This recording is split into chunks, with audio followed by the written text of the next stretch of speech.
오늘 함께 큐티할 본문 고린도후서 11장 16절에서 33절까지의 말씀입니다. 내가 다시 말하노니 누구든지 나를 어리석은 자로 여기지 말라. 만일 그러하더라도 내가 조금 자랑할 수 있도록 어리석은 자로 받으라. 내가 말하는 것은 주를 따라 하는 말이 아니요 오직 어리석은 자와 같이 기탄 없이 자랑하노라. 여러 사람이 육신을 따라 자랑하니 나도 자랑하겠노라. 너희는 지혜로운 자로서 어리석은 자들을 기쁘게 용납하는구나. 누가 너희를 종으로 삼거나 잡아먹거나 빼앗거나 스스로 높이거나 뺨을 칠지라도 너희가 용납하는도다. 나는 우리가 약한 것 같이 욕되게 말하노라. 그러나 누가 무슨 일에 담대하면 어리석은 말이나마 나도 담대하리라. 그들이 히브리인이냐 나도 그러하며 그들이 이스라엘인이냐 나도 그러하며 그들이 아브라함의 후손이냐 나도 그러하며 그들이 그리스도의 일꾼이냐 정신없는 말을 하거니와 나는 더욱 그러하도다. 내가 수고를 넘치도록 하고 옥에 갇히기도 더 많이 하고 매도 수없이 맞고 여러 번 죽을 뻔하였으니 유대인들에게 40에서 하나 감한매를 5번 맞았으며 3번 태장으로 맞고 1번 돌로 맞고 3번 파선으로 1주야를 깊은 바다에서 지냈으며 여러 번 여행하면서 강의 위험과 강도의 위험과 동족의 위험과 이방인의 위험과 시내의 위험과 광야의 위험과 바다의 위험과 거짓 형제 중의 위험을 당하고 또 수고하며 애쓰고 여러 번 자지 못하고 줄이며 목마르고 여러 번 굶고 춥고 헐벗었노라. 이외에 일은 고사하고 아직도 날마다 내 속에 눌리는 일이 있으니 곧 모든 교회를 위하여 염려하는 것이라. 누가 약하면 내가 약하지 아니하며 누가 실족하게 되면 내가 애타지 아니하더냐. 내가 부득불 자랑할진대 내가 약한 것을 자랑하리라. 주 예수의 아버지 영원히 찬송할 하나님이 내가 거짓말 아니하는 것을 아시느니라.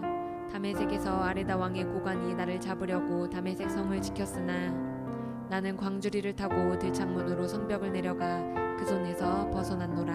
아멘. 어제 본문에서 바울은 고린도 교회 성도들에게 거짓 사도들을 크게 주의하라 권면했습니다. 거짓 사도들은 늘 자기 자신을 자랑했습니다. 자기 스펙, 혈통, 실력, 외모를 자랑했습니다. 그리고 거짓 사도들은 뱀이 하와를 미혹한 것처럼 고린도 교회 성도들에게 다른 복음과 다른 예수를 전하면서 성도들을 예수님과 멀어지게 만들고 있었습니다. 게다가 거짓 사도들은 자신들이 많은 돈을 받는 것을 합리화하기 위해서 바울의 본심을 모함하고 비방했었습니다. 이에 바울은 그들은 거짓 사도요 속이는 일꾼이라고 비판했고 고린도 교회 성도들에게 그들을 조심하라고 권면했습니다. 그런데 오늘 본문에서 바울은 이상한 행동을 합니다. 거짓 사도들이 그런 것처럼 갑자기 바울도 자기 자신을 자랑하겠다고 선언하는 것입니다. 그래서 먼저 자기의 육신을 따라, 즉 세상의 기준을 따라 자신을 자랑할 터이니 자신을 잠시 어리석은 자로 여겨도 좋다고 말합니다. 우리 16절 말씀입니다. 내가 다시 말하노니 누구든지 나를 어리석은 자로 여기지 말라. 만일 그러하더라도 내가 조금 자랑할 수 있도록 어리석은 자로 받으라. 그러나 바울은 자기 자신을 자랑하기에 앞서 한 가지를 분명히 합니다. 이것은 주님의 권위나 방식을 따라하는 자랑이 아니라 거짓 사도들이 세상의 기준으로 자신들을 자랑한 것처럼 바울도 자신을 그렇게 세상의 기준으로 자랑해 보겠다고 하는 것을 분명히 밝히고 있는 것입니다. 우리 17절과 18절 말씀입니다. 내가 말하는 것은 주를 따라하는 말이 아니요 오직 어리석은 자와 같이 기탄 없이 자랑하노라. 여러 사람이 육신을 따라 자랑하니 나도 자랑하겠노라. 그렇다면 여기서 궁금한 것이 있습니다. 바울은 왜 갑자기 거짓 사도들이 자신들을 자랑한 것처럼 자기도 자신을 자랑해 보겠다고 선언하는 것일까요? 심지어 바울은 자기가 자신을 자랑하고 내세우는 것이 어리석은 일이라고 고백했음에도 불구하고 말입니다.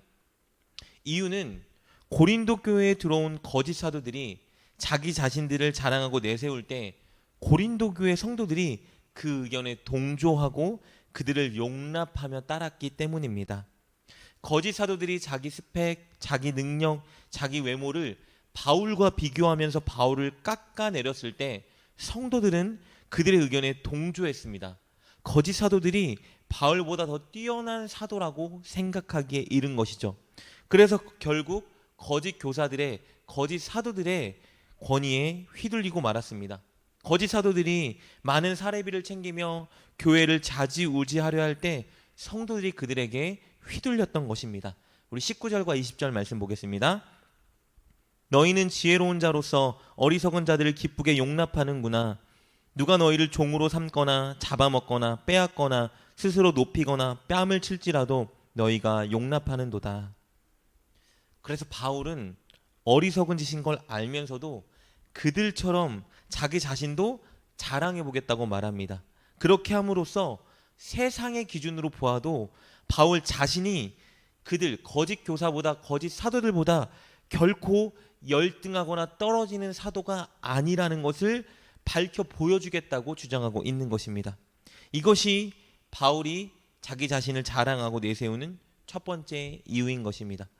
그래서 바울은 그들이 자신들의 혈통을 자랑한 것처럼 자신의 혈통을 자랑하기 시작합니다. 우리 22절 말씀입니다. 그들이 히브리인이냐? 나도 그러하며 그들이 이스라엘인이냐? 나도 그러하며 그들이 아브라함의 후손이냐? 나도 그러하며.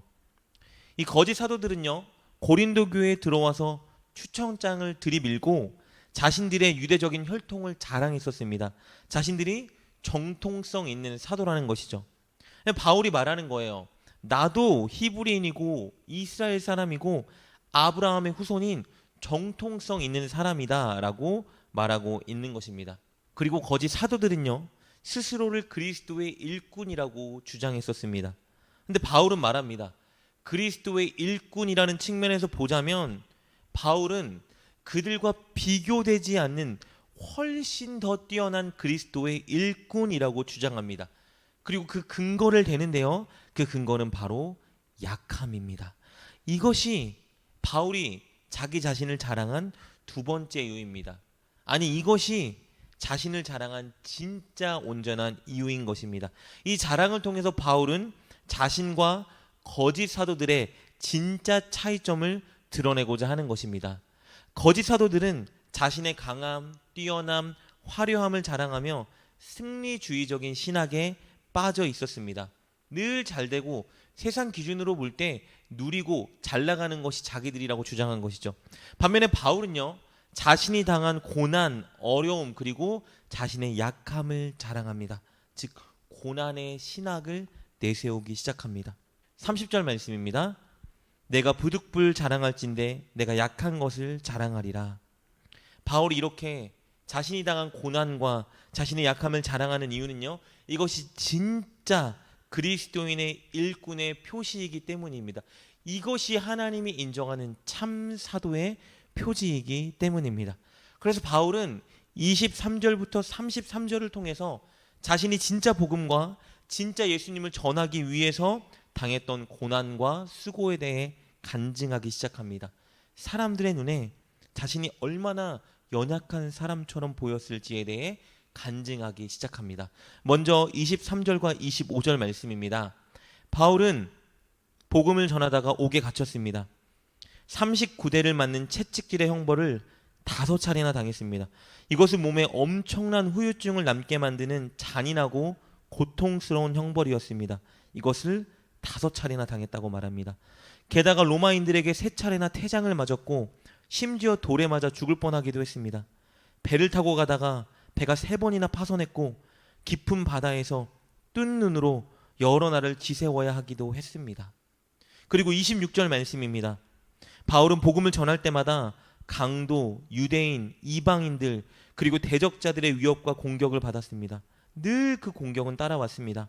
그리고 복음을 전하기 위해 여행을 가다가 강, 광야, 바다 같은 곳에서 큰 위험을 당했습니다. 목숨을 잃을 뻔한 적이 한두 번이 아니었던 것이죠. 그리고 27절입니다. 그는 너무 수고하고 애썼지만 그럼에도 불구하고 늘 줄이고 목마르고 추위에 떨기도 했습니다. 진짜 복음, 진짜 예수님을 전하기 위해서 이런 고난을 당했던 것입니다. 그러나 이런 고난보다 바울을 더 힘들고 아프게 만들었던 고난은 무엇이냐? 늘 모든 교회를 위해 염려해야만 하는 그 고난이었습니다. 성도들이 죄를 짓지 않을까? 믿음이 약해지지 않을까? 거짓된 가르침에 미혹당하진 않을까? 다툼과 분열이 일어나는 것은 아닐까? 늘 교회를 위해 염려하는 마음으로 살았습니다. 28절과 29절 말씀입니다. 이 외의 일은 고사하고 아직도 날마다 내 속에 눌리는 일이 있으니 곧 모든 교회를 위하여 염려하는 것이라. 누가 약하면 내가 약하지 아니하며 누가 실족하게 되면 내가 애타지 아니하더냐. 바울은 복음을 전하기 위해서 이렇게 수많은 고난을 당했습니다. 이것은 고린도 교회에 들어온 거짓 교사들이 전혀 경험해 보지 못한, 당해 보지 않은 고난이었습니다. 그들은 자신들의 이익을 챙기고 늘 승리주의 신학을 주장하며 세상의 눈으로 보는 성공을 추구하고 그 자리에 앉아 있었습니다. 그러나 바울은 그들과 다르게 늘 고난을 당했고 늘 이 고난을 자랑했습니다. 왜냐하면 이것이 그리스도를 따르는 참 사도요, 참 제자요, 참 그리스도인들이 겪어야 하는 일이기 때문입니다. 복음을 전하기 위해서, 교회를 세우기 위해서 마땅히 겪어야 하는 고난이기 때문입니다. 이것을 통해 바울은 누가 참 사도인지 나타내고 있는 것입니다. 사랑하는 여러분, 우리가 그리스도인으로 살아가면서 전도하기 위해서, 복음을 전하기 위해서, 교회를 든든히 세우기 위해서 수고와 희생과 고난을 감수하고 있지 않다면 지금 무언가 잘못되고 있다는 것을 알아야 합니다. 특히 맡겨주신 교회를 위해 우리에게 염려하는 마음과 고민과 애통이 없다면 우리는 정말 무언가 우리 안에 잘못된 일이 발생하고 있다는 것을 알아야 합니다. 우리가 자랑해야 하고 자랑할 수 있는 것은 바울처럼 복음을 위해, 교회를 위해 당하는 고난이어야 하기 때문입니다. 지금 여러분에게 자랑할 것이 있습니까? 꼭 바울처럼 복음을 전하기 위해서, 전도하기 위해서, 교회를 든든히 세우기 위해서 수고와 희생과 고난에 동참하는 여러분 되시길 주님의 이름으로 축복합니다. 그리하여 그 수고와 고난과 약함을 자랑하는 여러분 되시길 주님의 이름으로 축복합니다. 기도하겠습니다. 하나님, 말할 수 없는 고난을 통해서 우리를 구원해 주시고 우리에게 교회를 허락해 주시니 감사합니다. 우리도 기꺼이 고난에 동참하는 자가 되게 하여 주옵소서. 복음을 전하기 위해, 교회를 든든히 세우기 위해 수고와 희생과 고난을 감수하게 하시고 그것을 기쁨으로 자랑하는 우리가 되게 하여 주옵소서. 예수님의 이름으로 기도드립니다. 아멘. 오늘 말씀을 통해 깨닫고 결단한 것은 무엇입니까? 그것을 붙들고 하나님께 기도합시다. 그리고 그렇게 실천하며 하루를 살아가는 여러분 되시길 주님의 이름으로 축복합니다.